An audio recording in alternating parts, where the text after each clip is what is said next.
Šodien notiks jaunā Rīgas domas sasaukuma pirmā sēde. Stipra, konstruktīva opozīcijas partija, strikti kontrolēsim to, kas notiek domē. Es domāju, ka viss būs labi. Mēs viņiem parādīsim. Es vienkārši ļoti uzmanīgi klausos, uzsūtu zināšanas, un tā, ka man ir ko teikt, tad es beidzot saku. Ja. Redziet, mēs nebūsim tā opozīcija, kas gulēs, kas neko nedarīs. Arī, ja būs vajadzīgs drosmīgs lēmums, darām mēs to vai nedaram. Lemberkungs var atbildēt, vai viņš tagad ķirs skries ārā šo te varavīksnes karogu kabināt klāt pie Rīgas domas sēgas. Investīcijas pašas par sevi nav labas vai sliktas, un tas nevar būt pašmērķis. Atvaino, šodien nesanāks, bet tev būs laiks laboties. Un izbrīnīja tas, cik ļoti tur vispār nebija ne pie kā piekasīties. Jo ir svarīgi pirmkārt samazināt izdevumus un palielināt ieņēmumus. Vai mēs redzēsim pārsteigumus, nedomāju. Šī ķēde ir diezgan smaga, tikpat smaga kā atbildības nasta. –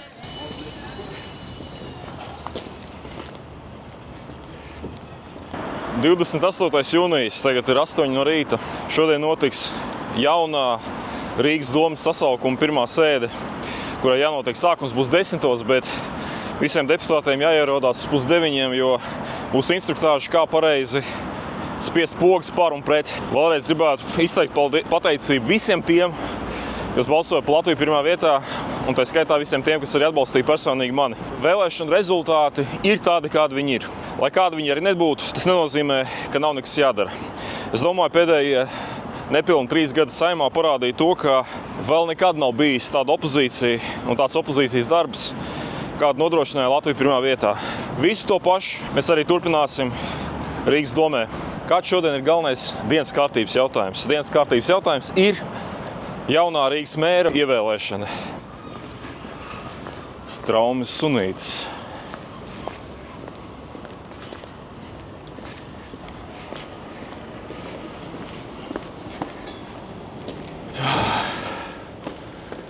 Rīgas atslēga.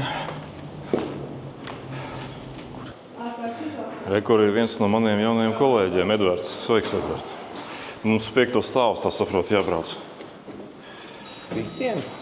Tas saprot uz to frakciju, telpa 511. Dažādi Rīgas domas suvenīri. Kaut arī es esmu jau vairāk kārtīgi bijis, bet es nekad neesmu bijis šajā terasē.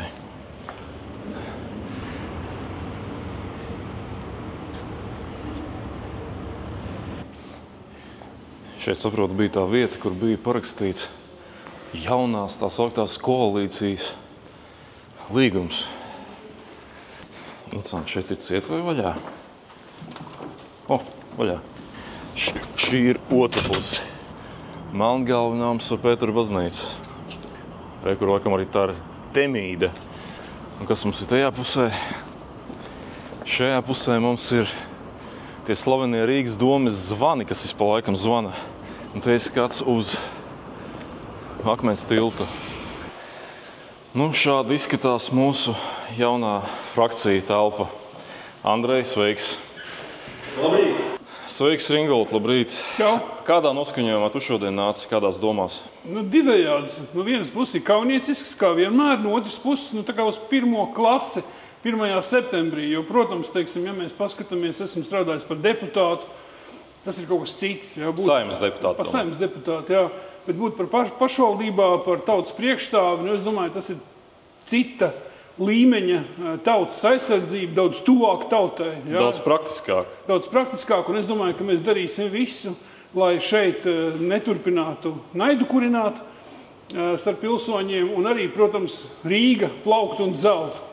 Cik mēs varēsim pagaidām būt, esot opozīcijā. Bet es domāju, ka viss būs labi. Mēs viņiem parādīsim. Tikai sāks. Tikai viss sāks.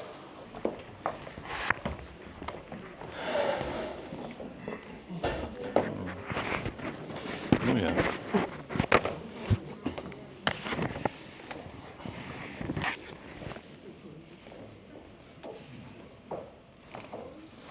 Labdien! Labrīt, Ērika! Kādās tu domā šodien nāc uz šejieni? Atvērts visam jaunajam, kas sakot. Redzi, jebkurā jaunā situācijā es vienmēr esmu stūrītī un pats klusākais. Un visi jau domā, ka es esmu debīls. Bet Es vienkārši ļoti uzmanīgi klausos, uzsūtu zināšanas, un tā, ka man ir ko teikt, tad es beidzot saku, ja. Nu, tā man dzīve vai tu esi klusākais, es tā nevarētu teikt, cik es tevi tu man jaunās situācijās neesi redzējis. Es tiešām, jā, man viss jāapgūst, lai neizrādās muļķi. Mums tagad vajadzēs iet, kur mums mācīs, kā pareizi spiest par un pret. Iesim pamācīties. Kurš mums mācīs? Es saprotu, Rīgas domas darbinieki. Labi.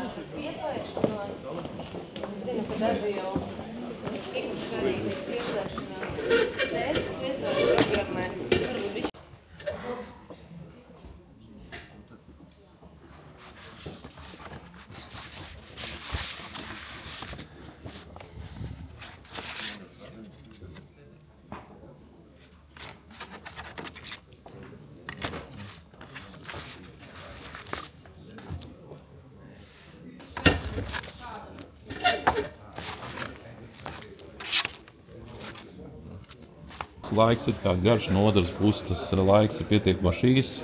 Te ir ļoti svarīgi saprast, kādi ir darāmie darbi, jo atšķirībā no Saeimas. Saeimā tiek pieņemti likuma projekti, un tas deputāts nesaprot, kā tas likuma projekts bieži ietekmēs viņu pašu. Šeit ir ļoti vienkārši. Ir konkrēti jautājumi, piemēram, ir nepieciešams izvietot soliņus pensionāriem mikrorajonos. Daram vai nedaram? Vai tur ir kaut kāds bērnu laukums sakārtot, daram vai nedaram. Sabiedriskais transports būs bezmaksas, maksas, ja maksas, tad cik. Tur ir jātiek skaidrībā ar tā visam. Plus arī jāsaprot, cik naudas, cik izdevums var samazināt, jo arī doma dzīvo uz aizņemtās naudas. Ir jāsaprot to, vai varam samazināt pārvaldu šeit, kā var optimizēt, piemēram, Elksniņš, kad noklausījos vakaru ģitaru. Viņš teica, ka viņi samazinās komiteju skaitu, viss ir samazinās. Viņam ir pietiekoši liels mandāts ir iedots, kā var optimizēt pārvaldu. Jautājums, vai kaut kas notiks šeit vai ne. To mēs tā kā gaidīsim no koalīcijas, kā viņi mūs informēs, bet mēs esam visi nošaubījuši.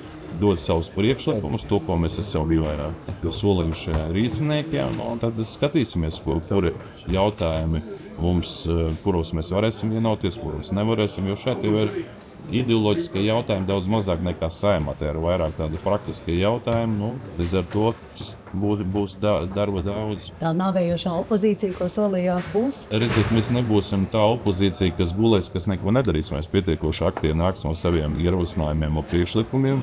Mēs par to debatēsim, un principā opozīcijas darbs ir kontrolēt pozīciju, norādīt uz kļūdām un piespiest iespējams pieņemt tādus lēmumus. Un to, ko esmu arī Saeimā teicis, to var pateikt šeit, ka tie lēmumi, pat ja viņi būs nepopulāri, piemēram, par kaut kādu pārvaldes samazināšanu, mēs esam gatavi balsot par.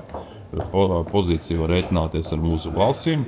Vienlaicīgi, ja mēs redzēsim, ka tur kaut kas pilnīgi nepareizi tiek pieņemts, tad mēs ļoti aktīvi debatēsim. Es domāju, ka tas, kas mainīsies noteikti šajā sasaukumā no iepriekšējā debats, un mēs nodrošināsim pietieku lielāko atklātību, jo mēs esam Saeimā iemācījušies jautājumus, kurus mēs paceļam. Mēs arī caur sociāliem tīkliem informēsim sabiedrību. Tā kā es domāju, sabiedrība būs daudz vairāk informēta par to, kas notiek Rīgas domē. Klimberga koalīcija prognozējot visu termiņu strādāties? Es neko neprognozēju. Lai viņi sāk strādāt, lai parāda, jo šeit ir ārkārtīgi svarīgi tomēr vispirms saprast, kādi darāmie darbi. Un man gribētu saprast, kas tiks izdarīts šajā gadā, jeb arī kas tiks ieplānots nākamā gada budžetā. Jo, ja tas tiks paņemts vienkārši viens pret vienu kopiju pēc tā nokopēs iepriekšējā gada budžets ar tām pašām prioritātēm, kas ir bijušas, tad skaidrs, ka nekas jauns nenotiks. Jebkurā gadījumā, ja ir jauns mērs, tad viņam jānāk ar kaut kādiem uzstādījumiem. Ja vajadzēs iepazīties, tad mēs varēsim komunicēt. Tā kā būs interesanti. Šī ir tā debašu tribīna.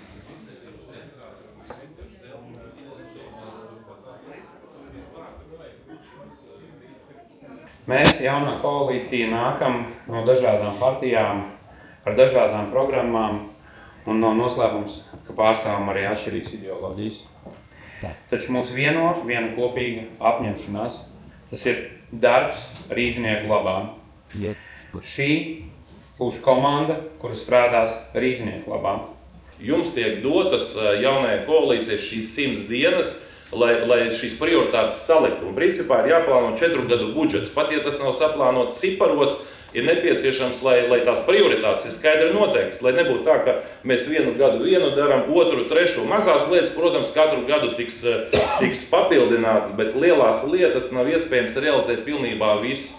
Protams, būs viens no jautājumiem ir bezmaksas sabiedriskais transports, par kuru es labprāt gribētu padiskutēt šeit. Arī būs vajadzīgs drosmīgs lēmums, daram mēs to vai nedaram. Maksas iebraukšana pilsētas centrā tiem, kas nedzīvo Rīgā.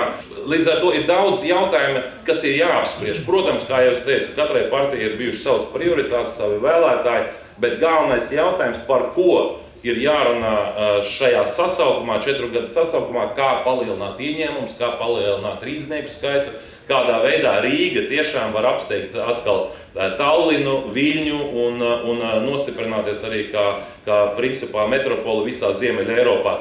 Latvija pirmajā vietā frakcija strādās aktīvi šajā sasaukumā. Mēs esam gatavi palīdzēt smagos lēmumos arī un balsot par. Vienlaicīgi mēs būsim tie, kas skatīsimies, lai netiek pieļautas kļūdas, kādas ļaunprātības vai kā savādāk, jo cilvēciskās kļūdas ļoti bieži ir tās, kas ietekmē parasto rīznieku dzīves. Tā kā novēlu veiksmi mums visiem. Kā jau es teicu, mēs šodien neatbalstīsim mēra kandidātu Klembergu, bet mēs esam gatavi atbalstīt Rīgas domu tajos lēmumos, kas būs rīznieku interesēs. Paldies! Te pie sēžu zāles sienas ir izkārti pa gadiem no 9. gada rīdzinieki.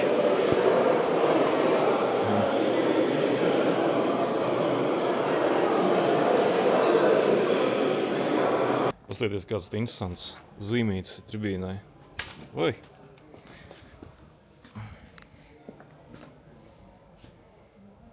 Šodienai ļoti atbilstoši pēdiņās. 2 konservatīvas partijas, apvienotais saraksts, Nacionāla apvienība, vismaz vārdos, vismaz programmatiski, un 2 praidu atbalstošas partijas, ja, liberālas, tātad Jaunā vienotība un Pro, sanāk kopā, lai starp lampu, kurā es arī biju, vajadzēja runāt, un es satiku atsevišķi nacionāļus arī tur, un starp praidu, kas tūlīt jau būs, varēsiet izklaidēties sestdien, nebēd ietīties karogos, varavīksnes krāsās un doties. Diemžēl Latvija pirmā vietā negluva atbalstu. Likumprojekts iet savu gaitu, cerēsim, ka Nacionāla apvienība un apvienotais saraksts atbalstīs gan to, kas atversmē ir vīrietis un sievieti, gan šī karoga aizliekšana izkārt pie valsts un pašvaldību ēkām. Nebūs, varbūt tās jāredz, vai varbūt būs, Klemberkungs var atbildēt, vai viņš tagad ķirs skries ārā šo te varavīksnes karogu kabināt klāt pie Rīgas domas ēkas, ja viņš būs visu rīdznieku pārstāvs un atturēsies no šādas rīcības. Dzirnakmens strūkla, kas šobrīd nestrādā. Bet par investīcijām. Man 17 gadus tas ir bijis, negluži jājamzirdziņš, bet profesionālais žargons piespiedu kārtā manā iepriekšējā darbā. Un par šo es gribu jūs sadzirdēt burtiski 2 teikumus, ka investīcijas pašas par sevi nav labas vai sliktas, un tas nevar būt pašmērķis. Ir piemēram arī sliktām investīcijām. Piemēram, Latvijā dāņi nopirka cukura ražošanu Jēkabpilī, Liepājā, Jelgavā, visu slēdzi. Zemnieki cieta, bija ļoti sliktas sekas. Tāpēc, manuprāt, svarīgi saprast, ka ir tas sekundārais labums, īstais. Ja? Mēs nevaram uzbūvēt rūpnīcu pa velti, tāpēc ir tās investīcijas. Mēs nevaram darbvietas vai pakalpojumu centrus, kur strādā talantīgi spilgti jaunieši, tūkstošiem Latvijā atvērt bez naudas. Es gribētu, lai jūs sadzirdat arī aiz Aināra Šlesera bieži piesauktajām investīcijām, nevis to, ka tas jēdziens ir sevi novalkājis un jau ausi griež, bet ka paskatieties, uz ko tas viss velk. Uz sabiedrības kopējo labumu, kuru lūgums ir atbalstīt. Ja?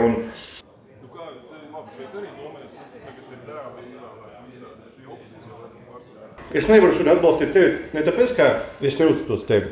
Es nebalsošu par tevi, tāpēc, ka tu savā runā tos nabagus cilvēkus, kur piemānīja, solot visos debatēs, ka sociāla sfēra būs jums prioritāte, nebija realizēt tavu prezentāciju. Atvaino, šodien nesanāks, bet tev būs laiks laboties, un es tev varu palīdzēt, ja tev vajadzēs opozīcija atbalsta sociāla komiteja. Paldies! Tikko beidzās debates par jauno Rīgas mēru, ko varētu pateikt par paša Kleinberga kungu uzstāšanos, tas, ka man izbrīnīja tas, cik ļoti tur vispār nebija ne pie kā piekasīties, jo daudz runāja par to, ka veicināsim, attīstīsim, vai mēs varam būt pret to, ka Rīga ir pieejama zaļa, to, ka būs vairāk investīciju apkaimēm, bet viens jautājums. 5 gadus, tā skaitā Kleinbergs, ir bijis Rīgas domē, un viņiem pat progresīviem bija savs mērs Staķis. Es neesmu nevienu vārdu dzirdējis par to, ka Staķis izdarīja to, Staķis izdarīja šito. Vienīgais, ko es atceros, bija tas, ka Staķa kungs, iekāra Praida karogu tepatās Rācnamā. Pretī vārdam un uzvārdam ir 2 rombi, un rīkosimies šoreiz līdzīgi kā aizvadītajās pašvaldību vēlēšanās, ja jūs šo kandidātu atbalstat, jūs liekat savu atzīmi rombiņā par, ja jūs šo kandidātu neatbalstat, jūs liekat rombiņā pret. Tūlīt notiks balsošana par Rīgas mēru ar vēlēšanu zīmēm. Bijušie Rīgas mēri.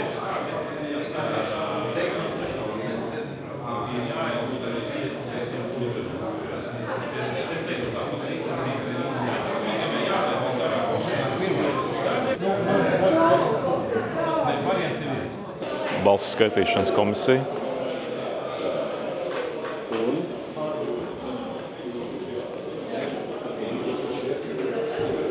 Tiesa pieņēma lēmumu apstiprināt šo vēlēšanu rezultātus, līdz ar to mēs respektējam tiesas lēmumu.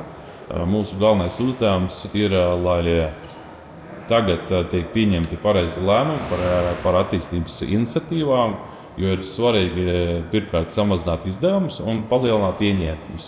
Mūsu galvenais uzdevums, lai būtu pēc iespējas vairāk realizēti projekti, pēc iespējas vairāk piesaistītas investīcijas, pēc iespējas vairāk palielināt ieņēmumu, lai var novirzīt sociālo jautājumu risināšanai, jo gan pensionāri, gan maznodrošinātie, gan mediķi, gan daudz citi, viņi gaida atbalstu. Ir daudz dažādas organizācijas, kurām ir nepieciešams atbalsts. Un vienīgais veids ir palielināt ieņēmumus. Līdz ar to mans galvenais uzdevums ir nodrošināt, lai Rīga attīstās, lai ir pēc iespējas lielākie ienākumi budžetā. Mēs apzināmies to, ka, lai to nodrošinātu, galvenais ienākuma avots ir iedzīvotāju ienākuma nodoklis. Līdz ar to ir svarīgi, lai Rīgā dzīvot pēc iespējas vairāk cilvēku. Rīgā jāsāk attīstīties, lai cilvēki gribētu dzīvot Rīgā, lai atgrieztos tie, kas ir aizbraukuši, un lai uz Rīgu pārvāktos tie, kas iespējams nebija pat plānojuši dzīvot. Tā kā Rīgā jāsāk attīstīties.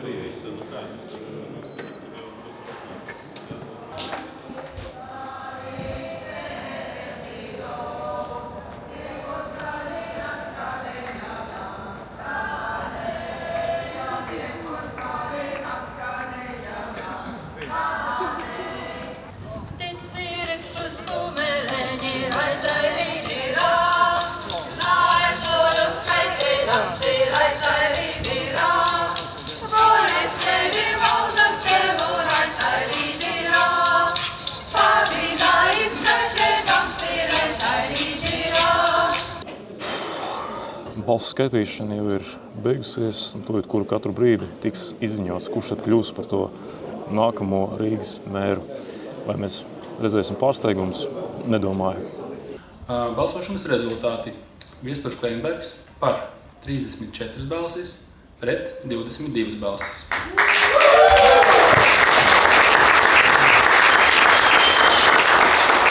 Atbilstoši tam komisija konstatēja, ka saskaņā ar pašvaldību likuma 12. pānta 2. daļu Viesturs Kleinbergs ir ievēlēts Rīgas domas priekšsēdētāja amatā. Apsveicam.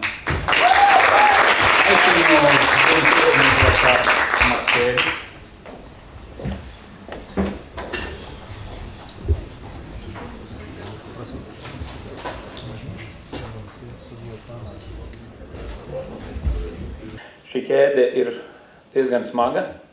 Tikpat smaga kā atbildības nasta, kur es uzņemos padot Rīgas domi. Paldies par atbalstu un uzticību.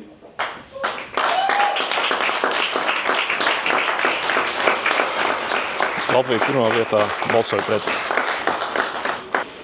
Ainār, šodien pārsteigumu mēs nesagaidījām. Kleinbergs kļuva par mēru. Kā mēs, kā opozīcija, strādāsim tālāk? Ņemot vērā to, ka tiesa noraidīja mūsu iesniegumu atcelt domas vēlēšanas un rīkot jaunas, tas nozīmē, ka mums nāksies strādāt šajā sasaukumā. Mēs būsim opozīcijas partija, stipra, konstruktīva opozīcijas partija, kuras uzdevums būs nākt ar priekšlikumiem tos, ko mēs esam solījuši mūsu vēlētājiem, un vienlaicīgi arī mēs ļoti strikti kontrolēsim to, kas notiek domē. Ir ārkārtīgi svarīgi, lai dome tomēr mēģina samazināt izdevumus un palielināt ieņēmumus. Ja neienāks investīcijas mūsu ekonomikā, ja Rīga netiks pacelta no tā purva, kurā Rīga ir nonākusi, viss būs ļoti slikti. Un es domāju, ka mūsu priekšlikumos domes deputāti ieklausīsies, nebūs tā, ka viss tiks ignorēts, jo mēs nāksim ar piedāvājumiem, kā doma var palielināt ieņēmumus, kā doma var uzlabot rīdznieku dzīvi. Tā kā esmu pārliecināts, ka mēs strādāsim gan aktīvi, un mūsu vēlētāji zinās to, ka viņu atdotās balss par mums nav izmestas vējā, jo Latvija pirmajā vietā mūsu frakcija būs stiprākā un jaudīgākā frakcija šajā domē. Pēdējos 3 gadus cilvēki bija pieraduši pie tevīm Saeimā, kā tu debatēji no tās tribīnas. Kā Saeimas tribīna atšķirsies no Rīgas domas tribīnas? Es neesmu mainījies savas dzīves laikā, līdz ar to tur, kur būs nepieciešams konstruktīvi debatēt par problēmām un piedāvāt risinājumus, es to darīšu. Ja vajadzēs kritiski vērtēt, vērsties pret kādām nebūšanām, neliederīgiem tēriņiem vai nepareiziem lēmumiem, tad es savos izteikumos būšu arī gana skarbs. Tā kā viss būs atkarīgs no konkrētiem jautājumiem, kā jau es teicu. Rīga šodien ir nabadzīgākā Eiropas Savienības galvaspilsēta. Mēs esam atpalikuši ne tikai no Tallinas un Viļņas, bet praktiski no visām pārējām Eiropas pilsētām. Tā kā darba ir daudz, es domāju, ka mēs daudz ko varēsim izdarīt, neskatoties uz to, ka mēs neesam daļa no šīs koalīcijas. Bet mūsu frakcija 13 deputātiem būs tiešām jaudīgākā frakcija šajā sasaukumā. Jā, un arī pēdējais jāpiezīmē, ka mēs sākumā bijām tikai Saeimā, tad mēs bijām pārstāvēti jau Eiropā, un tagad mēs esam arī pārstāvēti Rīgas domē kā partija Latvija pirmajā vietā. Es esmu pilnīgi pārliecināts, ka redzot šo netaisnību, kas notiek patreiz Rīgā un valstī, par visām šīm nebūšanām vēlēšanu naktī, par visām šīm iespējamām vēlēšanu falsifikācijām, kur par 12 miljoniem eiro nopirktās iekārtas sabruka tajā brīdī, kad uzzināja, ka Latvija pirmajā vietā uzvar Rīgas vēlēšanās. Es domāju, ka mums ir visas iespējas uzvarēt nākamajās Saeimas vēlēšanās, nākamā rudenī un pārņemt varu valstī.